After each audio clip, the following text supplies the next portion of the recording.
क्या आपको पता है अरविंद केजरीवाल एंड कंपनी के पास कुछ सुपर पावर्स हैं। ये जहां भी जाते हैं वहां कुछ ना कुछ ऐसा ढूंढ के निकाल देते हैं जो पहले की सरकारों के तो शायद बस में ही नहीं था। बिल्कुल हम सही कह रहे हैं। देखिए दिल्ली में 10 साल तक इन्होंने राज किया। 10 साल के अंदर दिल्ली विधानसभा के अंदर फांसी का ढूंढ दिया। सोचिए ना, कितनी सरकारें आई और चली गई लेकिन कोई फांसीगर को नहीं ढूंढ पाया। बिल्कुल विधानसभा अध्यक्ष के कमरे के पीछे ही था फांसीगर और ये ढूंढ नहीं पाए। बिल्कुल इसी तर्ज पर पंजाब के अंदर पंजाब के मुख्यमंत्री भगवंत मान ने एक नहर ढूंढ निकाली है और ये भी छोटी मोटी नहर नहीं, 22 किलोमीटर लंबी नहर ढूंढ निकाली है ना। कमाल का गेम चल रहा है पंजाब के अंदर। और अब ये नहर जो ढूंढ कर निकाली है, भगवंत मान पिछले दिनों इसके बारे में बड़े बड़े ऐलान कर रहे थे और ऐलान जाते क्या क्या कर रहे थे आप सोच नहीं सकते। चलिए आपको बता ही देते हैं। नमस्कार, मैं हूं कुमार गजेंद्र। जनपद ऑन द स्पॉट में आपका स्वागत है। हमारे एक दूसरे social media platform podcast with Kumar Gajendra में भी आपका स्वागत है, जहां आप हमें सुन सकते हैं। पिछले दिनों यानी कि इसी मार्च में भगवंत मान बताते हैं जैसा कि उन्होंने एक स्थान पर, वहां तरन तारण ये जगह है और तरन तारण जिले के लोग काफी लंबे समय से पानी के अभाव में थे, उन्हें एक नहर की बेहद जरूरत थी। अब ये नहर बनाने के लिए भगवंत मान का जो दिल है वो पसीज गया। भैया जब पसीज गया तो अपने लोगों को बुलाया, उन्होंने इंजीनियर वगैरह को उन्होंने साफ तौर पर कहा जाइए तरन तारण में एक नहर खोद दीजिए। एक नहर तो वो थी जो चुनावी वादे थे, वो नहर जंगल ही बना हुआ है, आज तक कोई नहर नहीं बनी है। लेकिन क्योंकि उन्हें शायद पता था कि अब जो चुनाव आ रहे हैं, इन चुनावों के दौरान लोग उनसे नहर की मांग करेंगे। लोग पूछेंगे कि आप तो बड़ी नहर बना रहे थे, उसका क्या हुआ? तो जवाब नहीं मिल पाएगा। लेकिन देखिए, कुछ तो मीडिया पे, सोशल मीडिया पे तो कुछ भी चला दीजिए, अपना हैंडल है, कैसे भी अपने लोगों को कहिए भाई सर्कुलेट कर दो इसको। और यही कारण है कि भगवंत मान ने सर्कुलेट करवाने के लिए अचानक उन्हें सपना आता है कि तरन तारण में एक स्थान है, वहां पर खुदाई करवा लीजिए और वहां नहर निकल आएगी। और ये नहर निकल आई। यही बात तो भगवंत मान कह रहे हैं। तरन तारण जिले के का ये मामला है और वो कहते हैं इस नहर का नाम है सरहाली नहर। सरहाली नहर अपने आप निकल आई है। भगवंत मान को लोगों ने कहा कि आप यहां पर देखिए, भगवंत मान एक ऐसे मुख्यमंत्री हैं कि लोग उनके पास, वो कोई सुरक्षा तो है नहीं उनके पास। वो जेड+ की सुरक्षा वाला तो ये तो बीजेपी के लोग फैलाते रहते भाई, ये तो कुछ भी कहते रहते। ऐसा नहीं है उनके पास कोई सुरक्षा नहीं है, सीधे जाते लोग मिल लेते उनसे। तो कुछ लोग तरन तारण से गए थे भगवंत मान के यहाँ के, हमें एक नहर दे दीजिए साहब, राजा बाबू हमें एक नहर दे दीजिए, बहुत बढ़िया हो जाएगा। तो बस भगवंत मान ने अपने इंजीनियर बुलाए और कहा जाइए इनकी इच्छा पूरी कीजिए, एक नहर खोद दीजिए। 22 किलोमीटर लंबी नहर खोदने के लिए लोग गए थे बेचारे।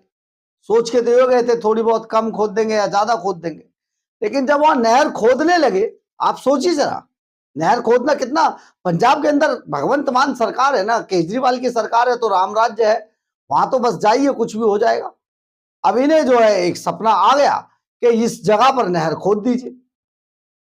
अब भगवंत मान के जो इंजीनियर थे वो वहां पर खोदने लगे नहर, और जैसे ही वो नहर खोदने लगे अचानक ईंटें निकली।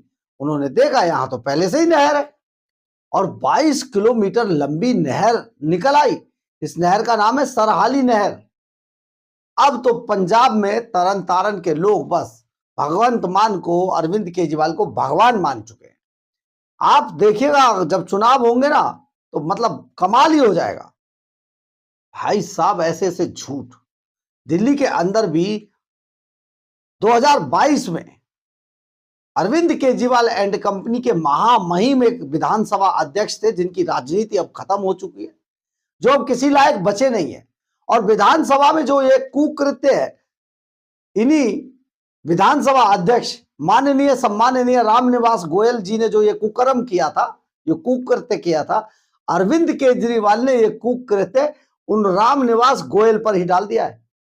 अभी जब पेशी भुगत के अरविंद केजरीवाल जब विधानसभा से बाहर निकले थे ना, तो उनसे पूछा गया कि भैया क्या था वो फांसी घर का मामला। तो उन्होंने कहा ये देखिए हमें नहीं पता है, ये राम निवास गोयल जी को अचानक सपना आया था कि यहाँ फांसी घर है और बस हमने कह दिया फांसी घर है।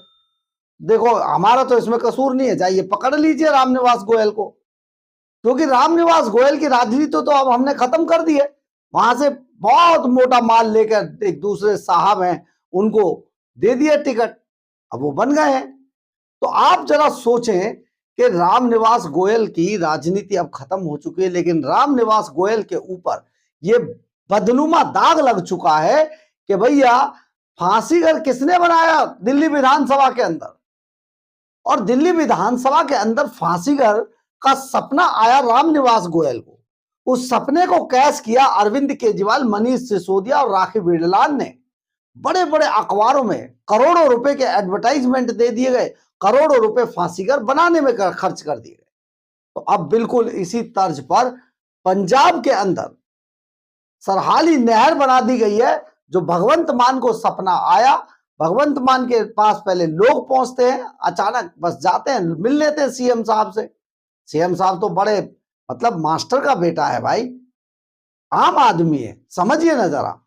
तो आम आदमी को मुझे नहीं चाहिए सिक्योरिटी, मुझे नहीं चाहिए सिक्योरिटी, मुझे नहीं चाहिए सिक्योरिटी, सुना है ना। वो अभी वीडियो एक आया है गुरुद्वारे का, तो गोल्डन टेम्पल के वीडियो में दिखाया ना, वो आवाज पीछे चल रही है अरविंद केजरीवाल की, जो कभी गुजरात में ऑटो में बैठकर उन्होंने जोर जोर से चिल्लाकर कहा था मुझे नहीं चाहिए सिक्योरिटी। तो वही सिक्योरिटी 150 गाड़ियों के काफिले में वही सिक्योरिटी मैन चल रहा है। भगवंत मान के साथ भी 150 गाड़ियों का काफिला चल रहा है। तो सीएम साहब मौज काट रहे। हालांकि वो केजरीवाल के लिए बेशक एक ड्राइवर की तरह है, एक पायलट का काम कर रहे हैं कि जहां भी जाते वो साथ में कंडक्टर की तरह साथ में जाते, कि वही बताते दिशा इधर को मोड़ो उधर को चलो। केजरीवाल बैठा रहते, पेन अपना रेनॉल्ड का लगा के, पापा के पैंट कमीज पहन के, हवाई चप्पल पहन के बैठ जाते हैं केजरीवाल, और ये ड्राइवर की तरह कंडक्टर की तरह बताते कि भैया इधर को चलो इधर को चलो। खैर अब ये सारा मामला देखिए बहुत जबरदस्त चल रहा है। चुनावी मौसम है, 4-6 महीने बाद पंजाब के अंदर चुनाव होंगे। चुनाव में उस नहर का जिक्र भी होगा। ये कह रहे हैं ना भाई हमने तो अपनी सारी शर्तें पूरी कर दी है, सारे वादे पूरे कर दिए। अब वादे पूरे कर दिए नहीं कर दिए तो पंजाब के लोग बहुत अच्छे से जानते हैं। शायद 1100 रुपए देने का महिलाओं को वादा किया था ना पंजाब में, और अब 1000 पे आ गए। 100 रुपए तो यहां कैची चल गई। लाला जी है ना भाई, बनिएगा बेटा हूं, सुना है ना आपने। तो वो जो कैची चली ना 100 रुपए पे, वो 1000 रुपए देने की बात कह दी। लेकिन ये बात कही है, अभी मिले नहीं है। 13 अप्रैल से तो यानी कि अगले महीने जब अप्रैल आ जाएगा, उसमें 13 तारीख से तो रजिस्ट्रेशन शुरू होगा, और इस रजिस्ट्रेशन को तब तक खींच के नजदीक लेके जाया जाएगा कि जब तक चुनाव नजदीक ना आ जाए। ये रजिस्ट्रेशन तब तक चलेगा। अब ये चुनाव मान लीजिए दिसंबर में होते हैं, तो दिसंबर से नवंबर, अक्टूबर और नवंबर तक ये रजिस्ट्रेशन खींचा जाएगा, और उसके बाद अचानक जब नवंबर और दिसंबर में महिलाओं के खाते में 1-1 हजार के हिसाब से पैसे डाल दिए जाएंगे। अब जब ये पैसे डाल दिए जाएंगे तो अरविंद केजरीवाल एंड कंपनी को शायद ये गलतफहमी है, दिल्ली में भी थी, कि जैसे ही हम महिलाओं के खाते में पैसे डालेंगे हमें लोग महिलाएं भर भर के वोट देंगे, हम जीत गए। लेकिन ऐसा नहीं होने वाला है, क्योंकि अभी पिक्चर अभी बाकी है, और ये पिक्चर जो बाकी है ना, इस नहर का हिसाब मांगा जाएगा। तो जब नहर का हिसाब मांगा जाएगा, उन्हें पता थी, इससे पहले ही उन्होंने अपने चंपुओं को बुलाया, एक प्रेस कॉन्फ्रेंस का एक सीन क्रिएट किया, प्रेस कॉन्फ्रेंस का एक सीन क्रिएट किया, और उस सीन के अंदर मुख्यमंत्री पंजाब बता रहे हैं कैसे उन्होंने 22 किलोमीटर लंबी नहर, सरहाली नहर खोज निकाली है। पंजाब का कोई तरन तारन का शख्स हो तो एक बार जरा प्लीज बता दीजिएगा, उसकी फोटो डाल दीजिएगा। अगर आपको हमारी ये खबर अच्छी लगे तो आप इसे लाइक, सब्सक्राइब और शेयर जरूर करें। कमेंट्स बॉक्स में अपनी राय जरूर लिखें। इससे हमें बहुत बहुत बहुत ऊर्जा मिलती है। जय हिंद।